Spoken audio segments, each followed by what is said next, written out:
ఇంకా మీకు ఉదాహరణ చెప్పాలంటే ఈరోజు ఈ వైసీపీలో ఉన్న వైసీపీ గవర్నమెంట్లో ఒక డీజీ స్థాయి ఉద్యోగి మీద, పోలీస్ అధికారి మీద అటెంప్ట్ టు మర్డర్ కేసు పడింది 307.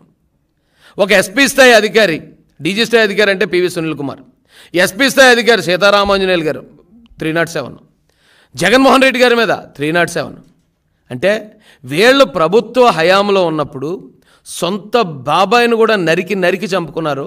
ఈ రోజున ఎక్కడో ఒకవేళ తెలియని పరిస్థితుల్లోనో క్షణికావేశంలోనూ జరిగే నేరాలని శాంత స్వరూపుడైన నారా చంద్రబాబు నాయుడు గారి మీద వేస్తున్నారండి.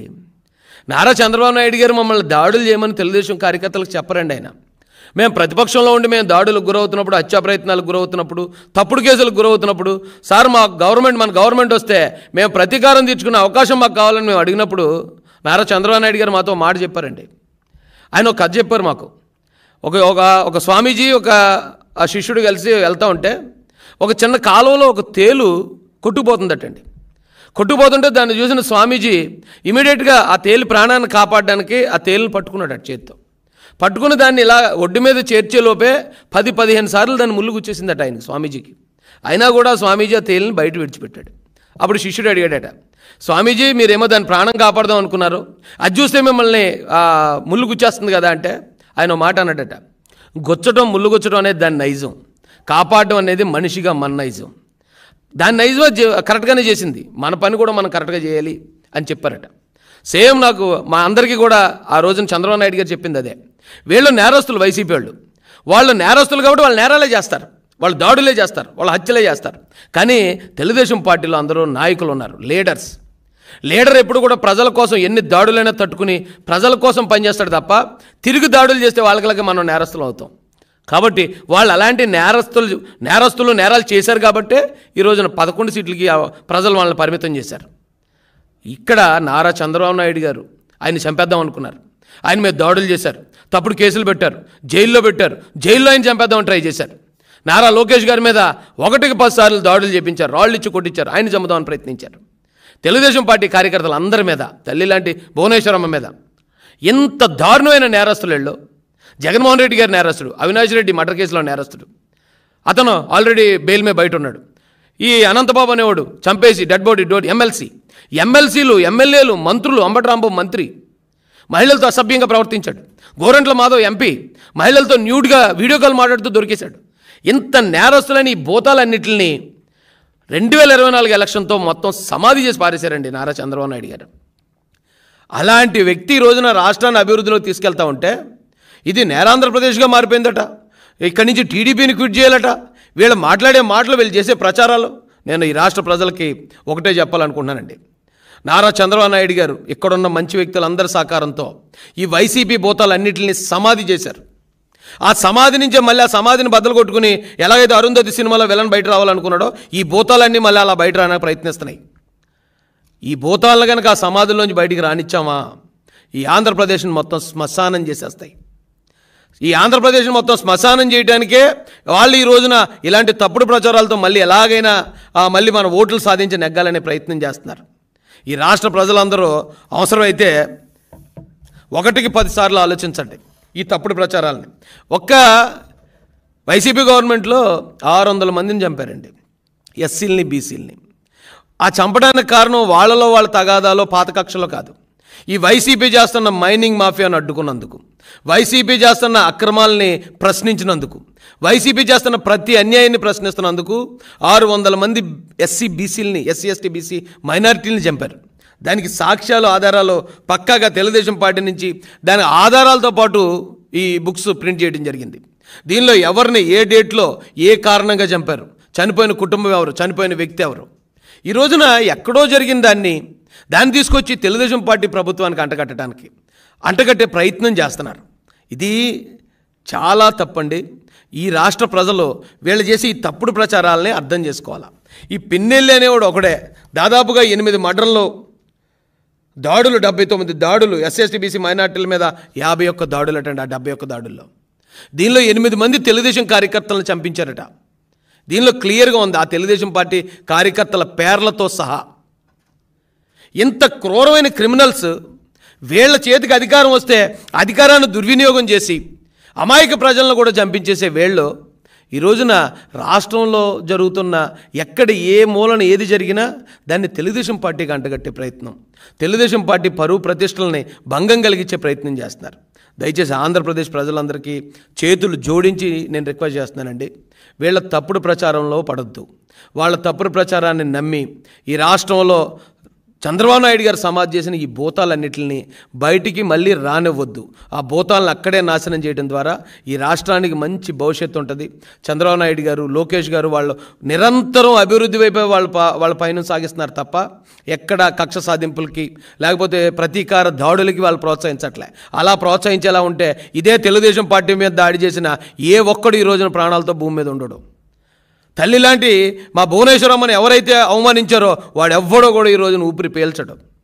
కానీ ఎక్కడికక్కడే తెలుగుదేశం కార్యకర్తలందరికీ క్రమశిక్షణ నేర్పిస్తూ మనం నాయకులుగా ఉండాలి. అవసరమైతే ఓ దెబ్బ పడైనా ప్రజల వైపు నిలబడాలి తప్ప తిరిగి దాడులు చేసే ప్రయత్నం ఎప్పటికీ చేయొద్దని మా అధినాయకుడి నుంచి స్ట్రిక్ట్ ఆదేశాలు మాకున్నాయి. ఒకవేళ ఎక్కడైనా ఒకటి అరా దాడులు ఎవరైనా జరుగుతూ ఉంటే, అంతకుముందు ఈ వైసీపీ గవర్నమెంట్లో క్రూరమైన హింస అనుభవించినోడు తట్టుకోలేక భరించలేక చేసే పని అది.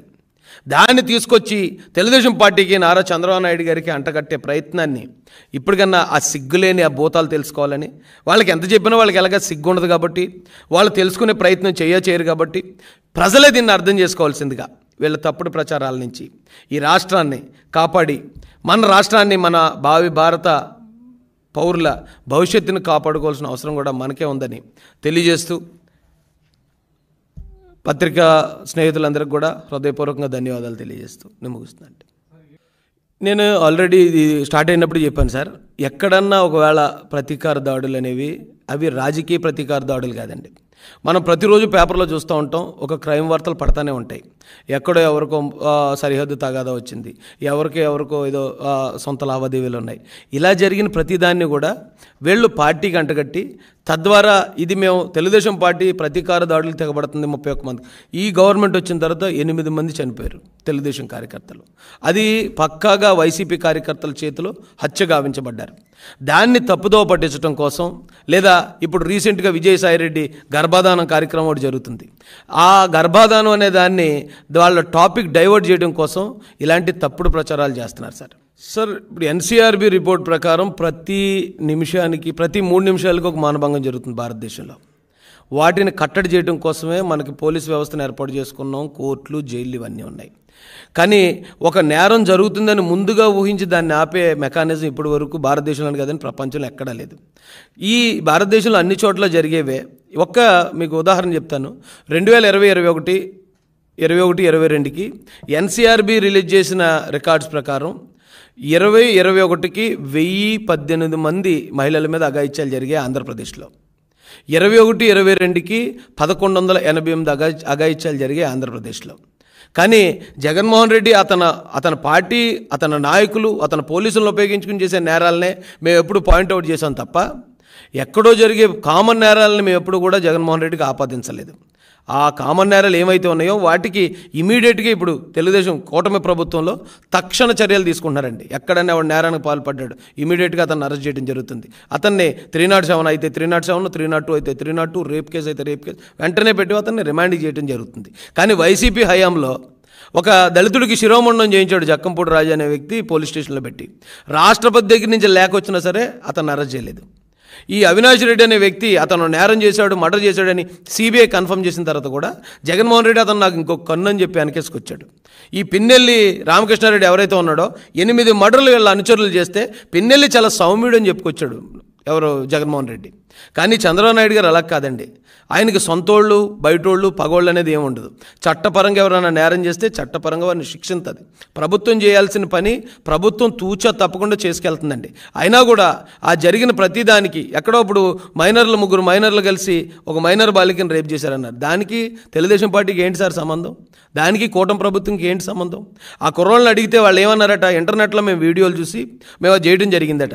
పిల్లల దగ్గర ఇంటర్నెట్ అంత ఈజీగా ఎలా దొరుకుతుందండి? మన పిల్లలకు మనం ఏం సెల్ ఫోన్ ఇవ్వం. సెల్ ఫోన్ ఇస్తే వాళ్ళు ఎక్కువసేపు కూర్చుని ఎక్కడైనా మూలను కూర్చొని చూస్తూ ఉంటే మనం ఊరుకోం.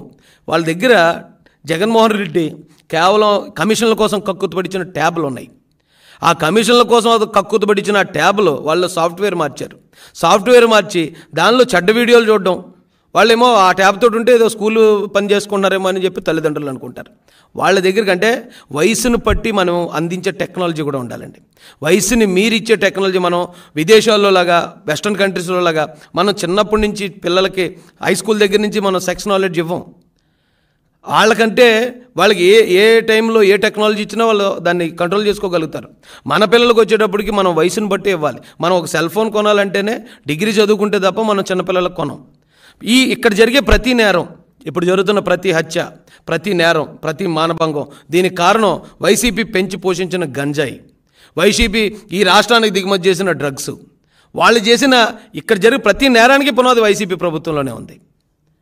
ఇక మళ్ళీ వాళ్ళే వచ్చి ఇక్కడ నేరాలు జరుగుతున్నాయంటే నేరాలు కట్టడి చేయడానికి, ఆ నేరం చేసిన వాడిని శిక్షించడానికి ప్రభుత్వం ఎప్పుడు ముందుంది. ఇక దానికి తెలుగుదేశం ప్రభుత్వానికి, దానికి చంద్రబాబు నాయుడు గారికి లింక్ పెడితే ఎలా sir? Okay sir, thank you.